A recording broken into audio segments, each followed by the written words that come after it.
지금부터 동일중학교 3학년 학생을 위한 역사 2학기 기말고사 파이널 강좌를 시작하겠습니다. 시작하기 전에 먼저 시험에 관한 주요 사항부터 알려드리겠습니다. 최종 시험 범위는 86쪽에서 94쪽입니다. 여기만 보시면 되겠습니다. 시험 공부하는 요령. 자, 여러분들 3단계로 시험 공부하시는데요. 먼저 이 파이널 강좌를 듣습니다. 자, 여기 파이널 강좌는 이번에 프린트물이 2개가 나가는데 이승만 정부에 관한 거 반쪽짜리 하나랑 자, 장면 정부부터 그 다음에 김대중 정부까지 나머지는 그냥 이름 정도만 알면 되겠습니다. 강좌 2번째 프린트. 이렇게 이 파이널 1, 2 인쇄물을 보면서 파이널 강좌를 듣습니다. 자, 뭐가 핵심이 되는지 선생님이 이 강좌를 통해 짚어주실 것입니다. 자, 많이 들을수록 좋겠죠. 틀어놓고 들으면서 휴식을 취해도 좋습니다. 일단 시험에 대한 어느 정도 프레임을 여러분들이 알게 되면 다음엔 교과서를 집중하여 소리내어 읽습니다. 한 글자도 빠짐없이 특히 스스로 정리하기 부분을 잘 정확하게 체크해 가면서 86쪽부터 94쪽을 집중해서 읽으면 되겠습니다. 문제집 푸는 것은 도움이 되지 않습니다. 교과서를 집중해서 읽습니다. 범위가 적기 때문에 자세히 출제가 됩니다. 여러분들께 교과서 읽기는 10회 독을 권장합니다. 10번 읽으세요. 자, 다음은 세 번째 학습지를 점검하시는데 8차 시부터 11차 시까지 4장의 학습지가 나갔습니다. 특히 문제가 나와 있는 1-1과 1-2번 그리고 3번 문항을 확인하시고요. 질문하기 관련 문제가 출제되기 때문에 여러분들 스스로 어떤 문제들을 냈었는지 이걸 보는 것이 좋겠습니다. 문제 유형은 총 30문항이 출제가 되는데요. 30문항 100점입니다. 일반적인 문항 22개가 나가고요.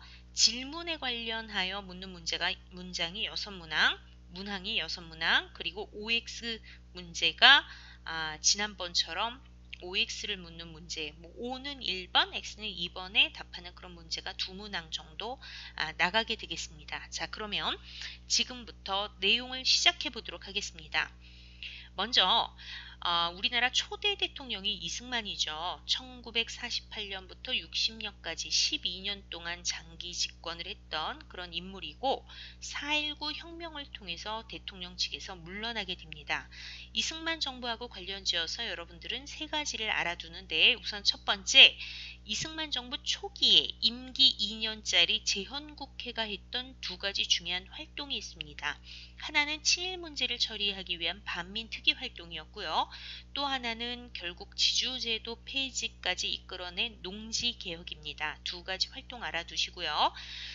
두 번째, 이승만의 장기 집권과 관련지어서는 2가지 개헌을 1차, 2차 개헌을 알아두어야겠습니다. 먼저 일대 국회에서 대통령으로 선출이 된 거죠. 선출이 된 이승만이 2대 대통령이 되기 위해 자신에게 유리한 방식, 즉 대통령 직선제로 개헌한 것을 발췌 개헌이라고 합니다. 이어 2대 대통령이 된 이승만은 2번밖에 할 수 없는 규정을 고치게 되죠. 초대 대통령, 즉 본인만 중임 제한이 없고 종신, 죽을 때까지 대통령 할 수 있다고 하는 법안을 만들어서 이 헌법 개정안을 말도 안 되는 반올림의 억지 논리를 적용시켜 통과시키게 됩니다. 이것을 4.4.5입 개헌이라고 합니다. 이렇게 해서 3대 대통령이 되긴 하는데 그 과정에서 상당히 높은 표를 30%의 지지율을 받았던 조봉암이라고 하는 라이벌을 선거 직후에 간첩으로 몰아서 사형을 시키게 되죠. 그래서 이승만의 장기 집권과 독재에서는 발췌 개헌, 4.4.5입 개헌, 조봉암 사형 이런 내용들을 알아두면 되겠습니다. 자, 그러면 이런 이승만이 어떻게 해서 결국 대통령직에서 물러나게 될까요? 바로 4.19 혁명으로 인해 무너지게 되는 거죠. 직접적 원인은 1960년에 있었던 바로 3.15 부정선거가 되겠습니다. 3.15 부정선거는 이승만의 정당인 자유당의 이기붕 부통령 후보를 부통령으로 당선시키기 위해 행해졌던 그 부정선거를 3.15 부정선거라고 합니다. 시위는 마산에서 먼저 일어나게 되는데요. 그때 김주열이라고 하는 학생이 실종이 되었는데 마산 앞바다에 눈에 최루탄이 박힌 상태로 떠오르게 되죠. 이것이 이제 시위를 불붙이게 되는데 서울에서부터 전국에 걸쳐 4.19 시위가 일어나게 됩니다. 학생들이 주도를 했고요. 정부가 계엄령을 선포하고 이 학생들을 향해 총을 쏘게 되자 대학 교수들이 나서게 됩니다. 학생들의 피해 보답하자라고 하며 시국 선언문을 발표를 하게 되죠.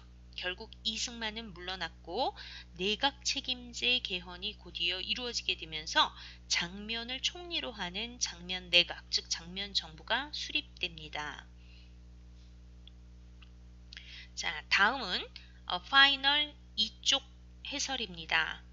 자, 4.19 혁명으로 내각 책임제 개헌이 이루어지고 장면을 총리로 하는 정부가 수립되었다고 얘기를 했는데요. 자, 이 장면 정부에 대해서는 여러분들이 이제 뭐 두 가지 정도 특징을 알아두면 되겠습니다. 먼저 민주화 요구의 목소리가 상당히 높았는데 또 다양한 평화 통일을 주장하는 논의들이 일어나게 되는데 이것을 이제 제대로 수용하지 못한 것이 장면 정부였죠. 그리고 장면 정부는 경제 제일주의라는 것을 내세우면서 경제개발 5개년 계획을 수립하기도 합니다. 그러나 박정희의 5.16 군사정변에 의해 9개월 만에 무너지게 되죠. 그래서 단명한 정부가 장면 정부가 되고, 자, 이 5.16 군사정변을 일으킨 박정희는 불법적으로 권력을 탈취한 거죠. 뺏은 거죠. 일단 본인은 이것을 막 혁명이라고 불렀는데 공약을 내세웠죠. 반공과 경제 재건 두 가지 공약을 내세우며 권력을 장악을 하게 됩니다. 박정희는 1961년에 권력을 장악해서 1979년에 이른바 12.16 사태, 박정희가 피살되면서 박정희 정권이 무너지게 되는데 이 시기를 크게 세 시기로 구분해서 이해하면 좋습니다. 처음에 박정희는 군인으로서 임시로 통치를 하게 됩니다. 그때 박정희가 통치를 하기 위해 좀 독특한 기구를 하나 만들게 되는데 그 기구의 이름을 알아둡시다. 국가재건 최고회의라고 하는 기구입니다. 결국 이 국가재건 최고회의를 중심으로 대통령 중심제 개헌을 다시 추진을 해서 박정희는 대통령으로 당선이 되게 되죠. 이러면서 60년대 박정희 시대가 열리게 되는데 이걸 우리는 3공화국이라고 얘기를 하는데 몰라도 상관없습니다. 자, 1960년대 박정희가 했던 핵심적인 일 세 가지가 있습니다. 먼저 경제 개발을 하는데 필요한 돈을 마련하기 위해 한일 국교 정상화라는 것을 추진하게 됩니다. 일본과 다시 국교 수립을 엄청난 반대 속에서 사죄 없이 제대로 된 배상 없이 이렇게 한일 국교 정상화를 하게 되는데 알아둡시다. 이때 일본과 체결한 조약의 이름이 한일 기본조약이라고 하는 것이고요. 여기에 대한 국민의 저항을 6.3 항쟁이라고 부릅니다. 자, 두 번째, 또 자금 마련을 위해 베트남 파병을 하게 됩니다. 베트남에 우리나라 군인들을 보내게 되는데 이로 말미암은 많은 부작용들이 또 있었죠. 이런 가운데 박정희는 4년에 걸쳐 4년 동안 2번 대통령을 하게 되었는데 이제부터 본격적으로 장기 집권을 노리고 또 개헌을 하게 됩니다. 한 번 더 할 수 있다. 3번까지 할 수 있다. 3선 연임을 허용하는 내용을 담고 있는 개헌을 우리가 일명 3선 개헌이라고 합니다. 이거 박정희 정부에만 해당됩니다. 3선 개헌.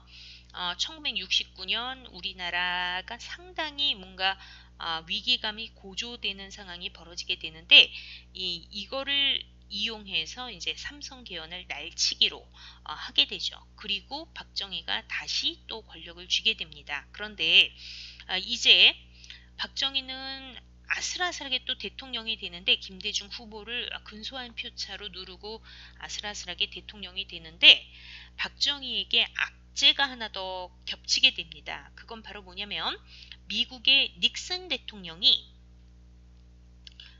이제 더 이상 공산주의와 대립하지 않겠다 이렇게 선언을 하고 중국이라는 나라와 화해를 시도하게 되는 거죠. 이런 가운데 냉전 체제를 기반으로 구축해왔던 독재 체제를 유지하기가 어려워지게 됩니다. 이때 박정희는 북쪽의 김일성과 비밀 접촉을 하고 결국 우리가 통일에 대해 남북이 기본 원칙에 합의를 보았다 이렇게 주장을 하면서 더 열심히 우리 똘똘 뭉쳐야 된다. 1972년 10월에 새로운 헌법을 마련을 하게 되죠. 이것을 우리는 유신헌법이라고 얘기를 하는데 유신헌법을 선포한 이를 10월 유신이라고 얘기를 합니다. 자, 그러면 여기서 여러분들은 유신헌법의 특징을 알아야 될 텐데요. 자, 유신헌법은 두 가지를 꼭 알아두도록 합시다. 우선 첫 번째, 대통령 선출 방식이 다시 간접선거로 바뀝니다. 그 선출 기관의 이름이 통일주체국민회의고요. 대통령의 임기는 6년이지만 중임 제한이 없어서 유신헌법 하에서 대통령을 죽을 때까지 할 수 있도록 고쳐놓습니다. 통일주체국민회의 꼭 알아두시고요. 특히 이 유신헌법의 특징은 강력한 대통령 권한이 있는데 대통령이 가지고 있었던 강력한 권한을 긴급조치권이라고 부릅니다. 긴급조치권, 대통령 명령인데 헌법에 보장되어 있는 국민의 기본권을 제한할 수 있는 강력한 권한이 긴급조치권. 자, 유신헌법 하면 여러분들은 1972년 통일주체국민회의에서 대통령을 간접선거로 선출하는 헌법이었다는 거. 그리고 두 번째, 긴급조치권이라고 하는 강력한 대통령 권한을 부여했다고 하는 거. 뭐 어마어마한 반유신 독재 투쟁이 이 시기에 벌어지게 되죠. 그런 가운데 박정희 정권 내부의 갈등이 일어나게 되면서 최측근이었던 당시 중앙정보부장 김재규에 의해 총을 맞고 이제 박정희가 죽게 되는데 이 사건을 12.6 사태라고 얘기합니다. 날짜로 얼마 전이죠? 10월 26일 날 박정희가 피살되었습니다. 자, 박정희 정부 하면 세 가지로 나눠서 기억하는데 첫 번째 군정부 시기의 국가재건 최고회의. 자, 그 다음에 3공화국 60년대 박정희 하면 한일 기본조약, 베트남 파병, 삼성개헌 세 가지 알아두시고요. 그리고 70년대 박정희 하면 유신체제를 기억하시는데 유신헌법 하면 통일주체국민회의와 긴급조치권 이 두 가지 용어를 기억하셔야 되고요. 11.6 사태로 박정희가 피살되면서 박정희 정권이 무너지게 된다. 자, 그런데 박정희 독재가 무너진 다음에 새로운 사람들이 또다시 독재를 꿈꾸게 되죠. 이들을 우리는 신군부라고 얘기합니다. 바로 전두환과 노태우죠. 이 사람들이 박정희가 죽고 난 뒤에 권력의 공백을 이용해서 결국 1979년 12월 12일 날 또다시 구테타를 일으키게 됩니다. 이걸 통해 권력을 장악을 하게 되는 거죠. 이것을 12.12 군사정변이라고 얘기를 하고요.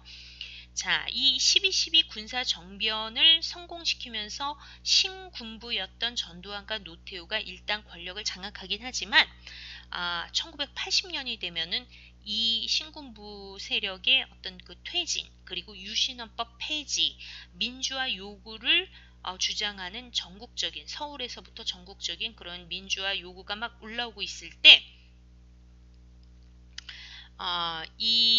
그 신군부 세력이 계엄령을 전국적으로 확대시키면서 이 시위 벌인 사람들을 자극하게 됩니다. 그리고 이런 가운데 소규모 투석전 정도가 벌어지고 있었던 전라남도 전남대학교가 있었던 광주를 타겟으로 해서 이 평화적으로 민주화 시위가 벌어지고 있는 곳을 폭력적으로 진압을 하게 되죠. 이 모습을 여러분들은 택시 운전사라던가 화려한 휴가라고 하는 영화를 통해 확인했을 것입니다.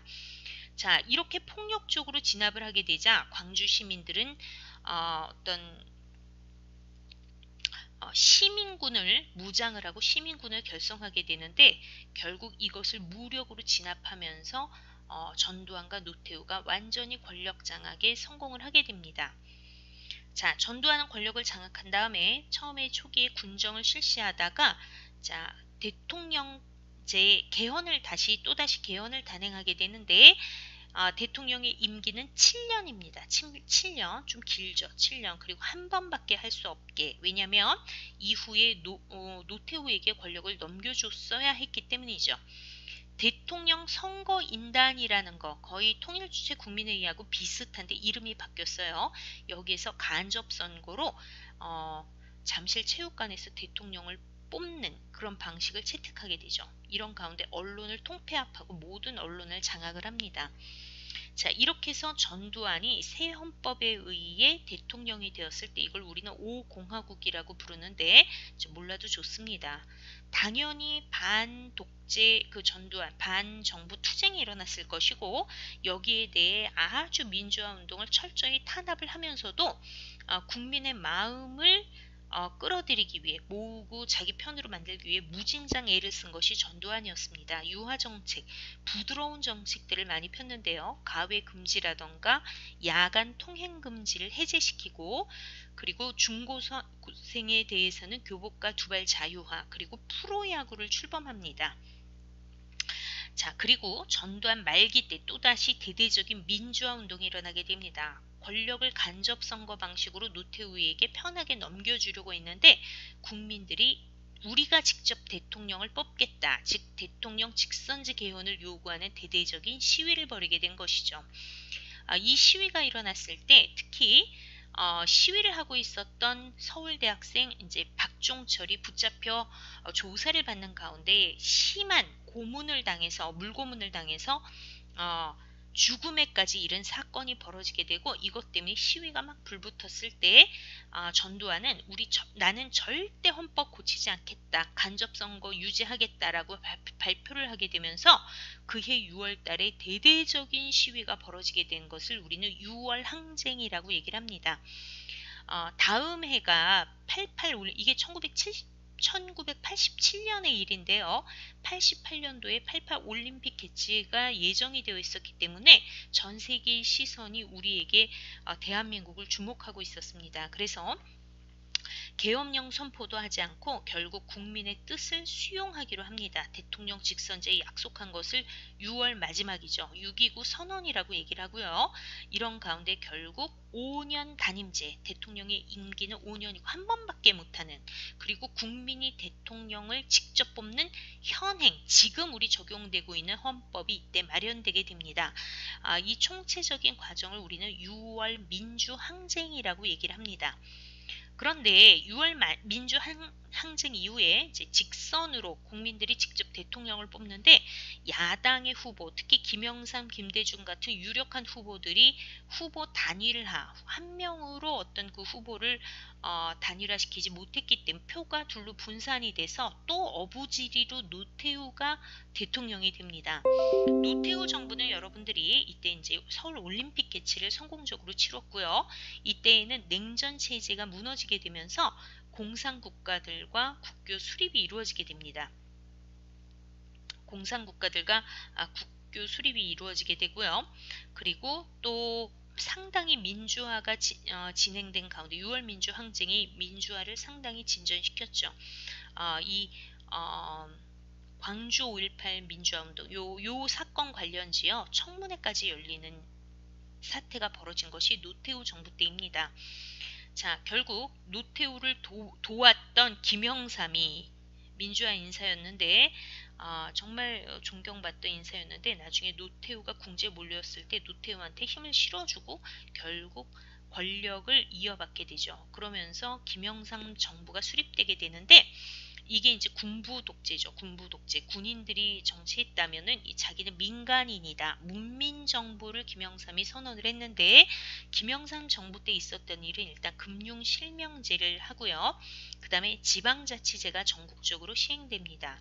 그러나 말기에 외환 위기를 맞이하게 되면서 우리가 IMF로부터 구제 금융을 받게 됩니다. 김영삼 정부 하면 금융 실명제, 지방자치제, 외환 위기 알아두시고요. 이어서 김대중 정부인데 이때는 이제 최초로 이건 여당이었어요. 노태우랑 같은 정당. 그런데 야당 후보가 대통령이 된 거죠. 이제 진정한 평화적 정권 교체가 이루어진 것이 김대중 정부이고요.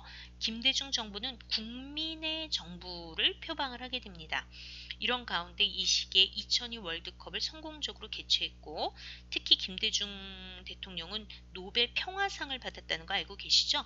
햇볕 정책이라는 것을 추진해서 남북 관계가 상당히 개선된 것이 김대중 정부. 이어 노무현 정부, 이명박, 박근혜, 문재인 이렇게 이어지게 되겠습니다. 이 파이널이 핵심이 되지만 교과서를 꼭 읽어야 되는 것이 빠진 내용도 조금 있습니다. 그래서 여러분들은 지금부터 제 교과서 10회독을 해보겠습니다. 방에서 책 읽는 소리가 나네. 가족들이 깜짝 놀랄 정도로 큰 소리로 교과서를 한번 읽어보도록 하겠습니다. 10번 꼭 읽도록 하세요. 자, 그러면 이상 파이널 강좌를 마치겠습니다.